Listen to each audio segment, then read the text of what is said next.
Welcome back to your hour. Joining us now is David Garcia from the Wichita Public Library. And you're not a librarian, but you do play one on TV. I like to pretend, yes, definitely. So what is your title? I'm the Senior Communications Specialist with the library, so sharing all the good news about all the good things going on at the Wichita Public Library. And luckily for me, that's a lot. Coming up tomorrow, actually, we have an event that I do want to talk about that'll kind of segue into some more.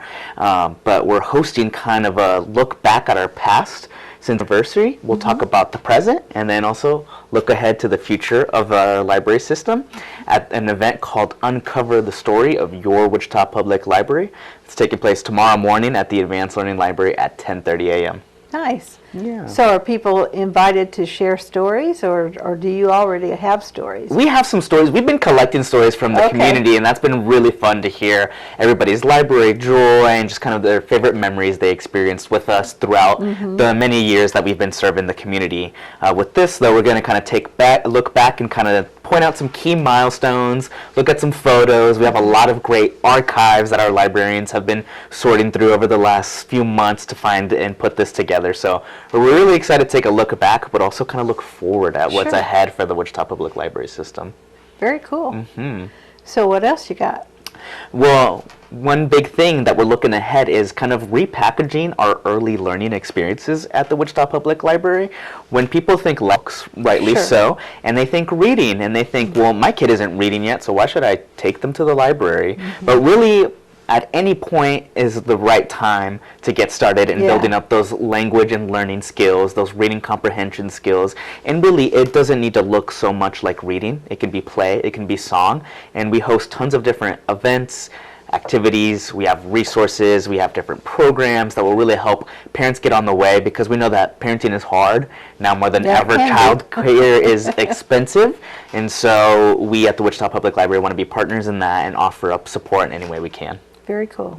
You know, the library has often offered like reading, not classes, story times to children that can't read yet. And I really think that helps inspire those kids to want to read. Definitely. It builds up that love of reading, and again, it's not so, but really just experiencing a story together. It's experiencing the rhythms, the sounds, the different things that make us want to get up and dance and wiggle our toes. It's really great. And what people may not know about the story times is that they're actually broken up by different stages of the developmental cycle. So really, you can start as early as we offer baby's first story time, and that's when you're going to be with the baby in lap. You're going to be doing kind of the singing and dancing together. But as they grow up, we offer different types of story times so the kid can take a little bit more ownership, be a little bit more involved themselves, and kind of lead what that looks like, work with the librarian that's telling the story to really make it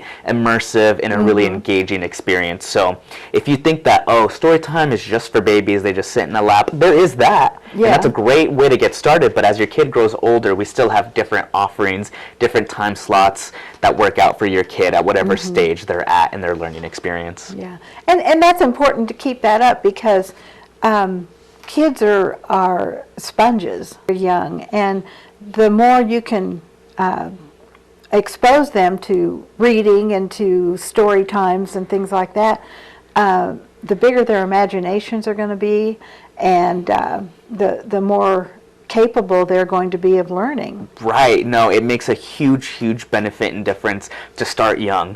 What we're seeing before is people pointing towards third grade reading readiness as kind of an indicator of what a kid will grow up to be in terms of their education and eventually earning outcome, health and wellness, all those indicators of well-being, essentially.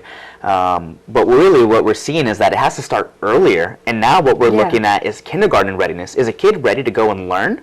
Before, it was at the third grade benchmark where a kid goes from learning how to read to reading to learn. And we know that a lot of groundwork at this very early stage has to happen for a kid to be able to make that transition at that critical time frame of third grade. So we offer up on the story times that encourage that love of reading. We have a program called 1,000 Books Before Kindergarten, where we really just encourage parents to read with their kids before kindergarten. 1,000 books it's not that hard. It sounds a lot, but really when you break it down, even if you read one book a day, that's 3 years. If you can do that from 2 to 3, 2 to 5, you did it. Yeah. So really we encourage all families to kind of come in, get started. You get prizes along the way for each milestone you reach as in terms of reading together. So again, just really incentivizing and encouraging that love of reading for the whole family. It builds a great connection between the caregiver and child, and again, sets up a kid for success. Yeah, because we're not expecting you to read to them the rise and fall of the Third Reich. No. What we're talking about little golden books and little small little stories for kids that are geared for them. Exactly, and the impact is immense. So please come and join us at this event. Learn more about what we're doing for the early learners in our community and what's ahead for our Wichita Public Library system. David, it's always fun having you here. Thanks for joining us. Thank you so much, Cheryl.